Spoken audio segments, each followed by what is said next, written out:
இன்றைக்கி என்ன ரெசிபி பார்க்க போகிறேன்னா ரோட்டு கடை ஸ்டைல் காளான் எப்படி செய்யலாம்னு சொல்லிட்டு பார்க்கலாம் வாங்க. ஃபஸ்ட்டு அதுக்கு தேவையான பொருளெலாம் எடுத்து வச்சுக்கலாம்.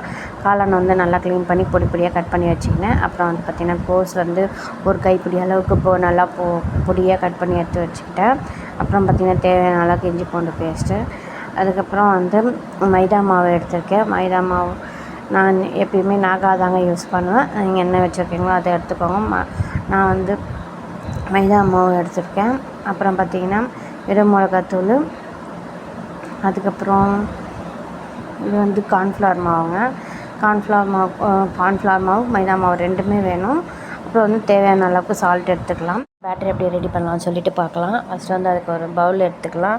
பவுலில் எடுத்துகிட்டு இதில் வந்து பார்த்திங்கன்னா நான் ஒரு கைப்பிடி அளவுக்கு கோஸ் எடுத்து வச்சுருக்கேன்ல, அதை வந்து என்ன பண்ணுங்க சேர்த்துக்கோங்க. அதை சேர்த்துட்டு அதுக்கப்புறம் பார்த்திங்கன்னா நம்ம பொடியாக சாப் பண்ணி வச்சுருக்கிற காளான், நீங்கள் காளான் எவ்வளோ வேணால் பொடியாக கட் பண்ணிக்கோங்க, ஒன்றும் பிரச்சனை கிடையாது. இதை விட பொடியாக உங்களால் முடிஞ்சதுன்னா கூட கட் பண்ணிக்கோங்க. பார்த்திங்கன்னா பொடியாக கட் பண்ணி எடுத்த காளானை வந்து போட்டுக்கலாம். எல்லாத்தையும் வந்து நான் போட போகிறேன். அது எவ்வளோ போடுறேன்னு தான் பேர். அப்புறம் பார்த்திங்கன்னா இவ்வளோ நம்ம ஒரு கை அளவுக்கு தாங்க வரும். இப்போ ரெண்டுத்தையும் நல்லா மிக்ஸ் பண்ணிக்கலாம், கோஸு காளானையும். இந்த கோஸையும் காளானையும் பார்த்திங்கன்னா நல்லா மிக்ஸ் பண்ணதுக்கப்புறம் மைதா மாவு சேர்க்க போகிறேங்க. மைதா மாவு பார்த்திங்கன்னா 3 டேபிள் ஸ்பூன் சேர்த்துருக்கேன். 3 டேபிள் ஸ்பூன் மைதா மாவு. அப்புறம் உங்களுக்கு வந்து மைதா மாவு நிறைய போடுறது பிடிக்கலன்னா நீங்கள் 2 டேபிள் ஸ்பூன் சேர்த்துக்கோங்க. 3 டேபிள் ஸ்பூன் மைதா மாவு. அப்புறம் பார்த்திங்கன்னா 1.5 டேபிள் ஸ்பூன் வந்து பார்த்திங்கன்னா கார்ன்ஃப்ளவர். நல்லா கேளுங்க, 3 டேபிள் ஸ்பூன் மைதா மாவு, 1.5 ஸ்பூன் வந்து பார்த்திங்கன்னா கார்ன்ஃப்ளவர் சேர்த்துருக்கேன். அப்புறம் பார்த்திங்கன்னா ஒரு 1/2 ஸ்பூன் அளவுக்கு வெறும் மிளகாத்தூள். நீங்கள் காஷ்மீர் மிளகாத்தூள் வீட்டில் இருந்ததுன்னா சேர்த்துக்கோங்க. காஷ்மீர் மிளகாத்தூள்னால் கொஞ்சம் காரம் கம்மியாக இருக்கும். அதனால் நீங்கள் வந்து வெறும் மிளகாத்தூள் இருக்கும்ல, அது ஒரு 1/2 டீஸ்பூன் சேர்த்துக்கோங்க. நீங்கள் நல்லா காரம் சாப்பிட்டீங்கன்னா கூட ஒரு அரையோட ஒரு பிஞ்ச் அதிகமாக சேர்த்துக்கோங்க. அதுக்கு மேலே சேர்த்துக்காதீங்க, ரொம்ப காரமாயிடும்.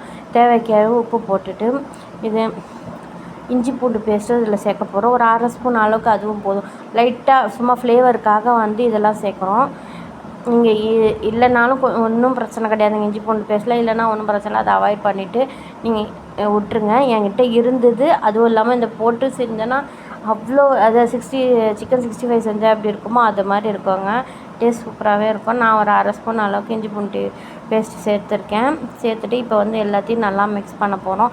இந்த மிக்சரில் பார்த்திங்க நல்லா மிக்ஸ் பண்ணும்போது தண்ணியாக எதுவும் ஊற்றாதீங்க தயவு செஞ்சு. இதை பெசிய பார்த்திங்கன்னா அந்த காளான்லேருந்து அவ்வளோ தண்ணி வெளியில் வரவங்க. நீங்கள் பாருங்கள் இப்போ எப்படி இருக்குது. நல்லா பெசியும் போது என்ன ஆகுதுன்னா அந்த காளான்லேருந்து அந்த உப்பு வந்து இந்த காளானில் இதுவாகும்போது அப்சர்வ் ஆகும்போது அவ்வளோ தண்ணி வெளியில் வருதுங்க. நம்பவே மாட்டீங்க. பாருங்கள் இப்போ பாருங்கள் எப்படி இருக்குது. அப்புறம் பாருங்களேன், கொஞ்சம் 5 நிமிஷம் அதை அப்படியே பெசிஞ்சினே இருந்தோன்னா இந்த கன்சிஸ்டன்சிக்கு வந்துடும்.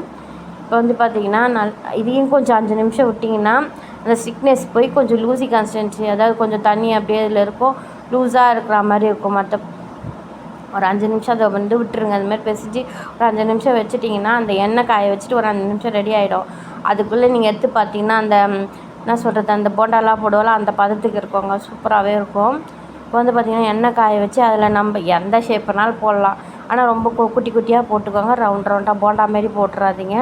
அது வந்து நம்மளால் கடைசியாக அந்த இது பண்ண முடியாது. அதனால் குட்டி குட்டியாக நீங்கள் எவ்வளோ குழந்தைங்களுக்கு செய்வீங்க பார்த்திங்களா, விளையாட்டுக்கு அதுமாதிரி செஞ்சு கொடுத்தீங்க, அதுமாதிரி செஞ்சானாலும் சூப்பராக இருக்கும். இப்படியே கொடுத்தீங்கன்னா கூட குழந்தைங்க சாப்பிடுவாங்கங்க. இது சூப்பராக இருக்கும். இது டேஸ்ட்டு நீங்கள் கண்டிப்பாக ஒரு வாட்டி ட்ரை பண்ணி பாருங்கள் இப்படியே கூட.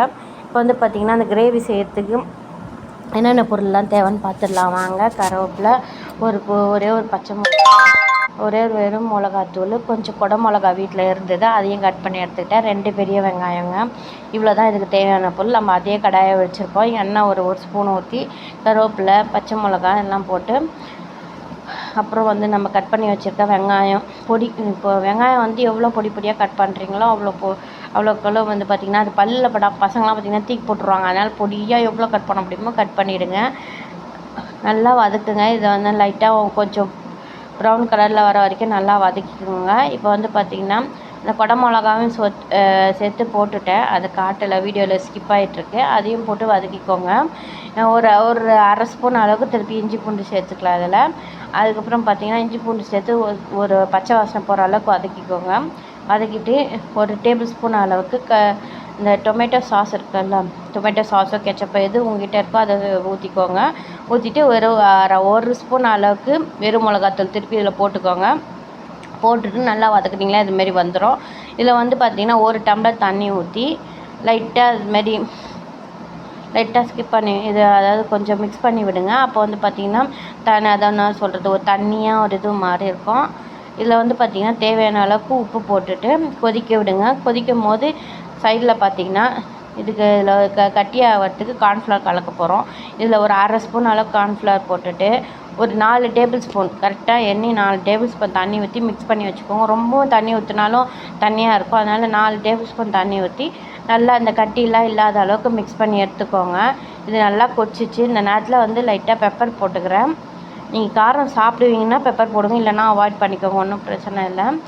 இப்போ வந்து பார்த்திங்கன்னா நல்லா கொதிச்சு வந்துடுச்சு. இந்த டைமில் பார்த்திங்கன்னா நம்ம மிக்ஸ் பண்ணி வச்சுருக்கோம் பார்த்திங்கன்னா அந்த கார்ன்ஃப்ளவர் மிக்ஸு அதை எடுத்து ஊற்றிக்கலாம். எதுக்கு அந்த கார்ன்ஃப்ளவர் மிக்ஸ் ஊற்றுறோன்னா அந்த திக்னஸ் ஊற்றுறோம், வேறு ஒன்றும் கிடையாது. இது மாதிரி கொதிச்சு வரும்போது என்ன பண்ணுங்கன்னா நம்ம மிக்ஸ் பண்ணி வச்சுருக்க கார்ன்ஃப்ளவர் எடுத்து ஊற்றி அதாவது அந்த ஊற்றும் போது கைவிடாத கிளறினாங்க, இல்லைன்னா கட்டி ஆகிடும், அப்படியே கட்டியாக இருக்கும்.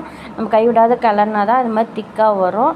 இந்த நேரத்தில் நம்ம பொடிச்சு வச்சுருக்க காளானை போட்டுட்டு நல்லா மிக்ஸ் பண்ணி விட்டுருவாங்க. மிக்ஸ் பண்ணி விட்டுறது முட்டை இல்லாத அதை என்ன பண்ணணும், அது கொஞ்சம் நேரம் அந்த இதில் மிக்ஸ் ஆகி வரும்போது லைட்டாக இது மாதிரி கரண்டி வச்சு கொத்தி விடுங்க. அப்போ தான் வந்து பார்த்திங்கன்னா அந்த கிரேவி வந்து அந்த காளானுக்குள்ளெல்லாம் போயிட்டுட்டு அந்த தனித்தனியாக நம்ம பொடிச்சு வச்சுக்கொள்ள போண்டா மாரி இருக்காதுங்க. அப்படியே சொன்னாகி அந்த ஒரு மாதிரி கொத்தி விடும் போது தான் பார்த்திங்கன்னா நம்ம போட்ட சாஸு, மிளகாத்தூள், உப்பு இதெல்லாம் வந்து பார்த்திங்கன்னா அந்த இதுக்குள்ளே போய் இறங்கும். அப்போ தான் வந்து பார்த்திங்கன்னா டேஸ்ட் வந்து சூப்பராகவே இருக்குங்க. இது மாதிரி ட்ரை பண்ணி பாருங்கள் கண்டிப்பாக. ஆனால் வந்து அந்த போண்டா மாதிரி போட்டதை போட்டுட்டு இது மாதிரி கொத்தி விடாத இருக்காதீங்க, நல்லா இருக்காது. அது வந்து என்ன சொல்கிறது, நம்ம காளான் இது மஞ்சூரியன் செய்வோம் பார்த்திங்கன்னா, கோபி மஞ்சூரியன் அது மாதிரி ஆகிடும்.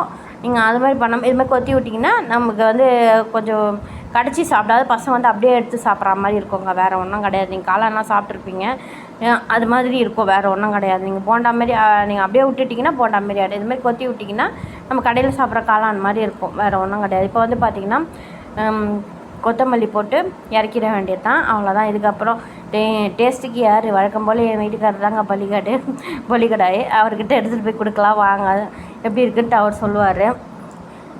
நல்லா கொஞ்சம் அந்த கொத்தமல்லி போட்டு மிக்ஸ் பண்ணி அவருக்கு எடுத்துக்கிட்டேங்க. அதில் மேலே பார்த்திங்கன்னா கடையிலலாம் வந்து வெங்காயம் போட்டு கொடுப்பாங்க, அதே மாதிரி நான் வந்து ஒரு லைட்டாக வெங்காயம் தூவி கொத்தமல்லியை தூவி மேலே எடுத்துகிட்டு போய் கொடுத்தேன். சார் சாப்பிட்டுட்டு சூப்பராக இருக்குன்னு சொன்னார். கண்டிப்பாக ட்ரை பண்ணி பாருங்கள். அவ்வளோ ஒரு ஆர்வம், ஸ்பூனை முதலே எடுத்தாந்து கொடுத்துட்டு வேறு ஒன்றும் இல்லைங்க, அது அவரே எடுக்கிறாராமா. ஆனால் சூப்பராகவே இருந்ததுங்க டேஸ்ட்டு. கண்டிப்பாக ட்ரை பண்ணி பாருங்கள். நீ மட்டும் பார்க்குறது இல்லாமல் கமெண்ட் செக்ஷனில் கமெண்ட் பண்ணுங்கள். உங்களுக்கு இந்த வீடியோ பிடிச்சிருந்தா லைக் பண்ணுங்கள், ஷேர் பண்ணுங்கள், கண்டிப்பாக சப்ஸ்கிரைப் பண்ணுங்கள். அடுத்த வீடியோவில் பார்க்கலாம். பாய்.